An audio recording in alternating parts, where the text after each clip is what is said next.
Explicit functions are functions where the independent variable and the dependent variable can be separated from each other. So a y equals some function of x is an example of an explicit function. Implicit function is when you have the two variables, independent and dependent, kind of intermingling, like the equation of a circle. X squared plus y squared equals the radius squared. X and y are both on the same side of the equation. But if we decide that y is implicitly a function of x, that means y depends on x. They're not both independent variables. We're still considering y dependent. For an equation like this, we can find several explicit functions that say y is a function of x that will make that equation true. But we can't find one that solves everything. Let me elaborate. The equation of the circle x squared plus y squared equals 25 is the entire circle, the green circle we see on the screen. I can look for explicit functions that say y is a function of x to solve this equation by rearranging terms and solving for y. One of them would be y equals the square root of 25 minus x squared. But that's only the top half of that whole circle. I could use the negative version of that square root to find the bottom half of the full circle, or I could use a couple combinations of different explicit functions to solve different portions of the circle. But all of this is to say that not one of these makes the entire function complete. So if I wanted to know how does y change with respect to x, since y depends on x, I would have to do multiple derivatives to solve for the rate of change, say, for the top half of the circle, then the rate of change for the bottom half of the circle. But that doesn't seem very efficient. So if it's possible to talk about y changing with respect to x all in one derivative, that sounds ideal, doesn't it? That's exactly what implicit differentiation will allow us to do.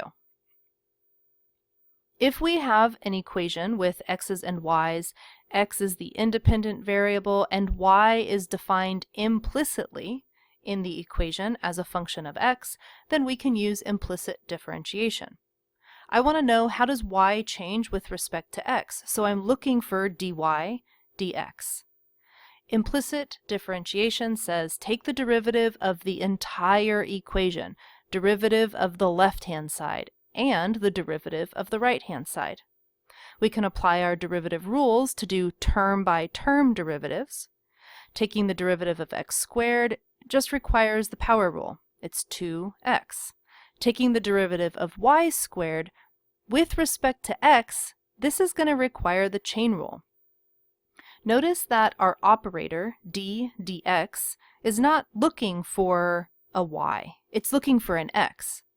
And so when it's applied to a term like y squared, we have to remember that y is hiding x inside of it. Remember, y is implicit, a function of x. So there's an x hiding behind the mask of y. So to apply the chain rule, we will take the derivative with respect to y first, so dy of y squared, and then we'll multiply by dy dx. So using this chain rule with implicit differentiation, we can see that the derivative of y squared with respect to x is 2y times dy dx. Next, we look at the term on the right-hand side of the equation. We're looking at the derivative of a constant, so that would be 0.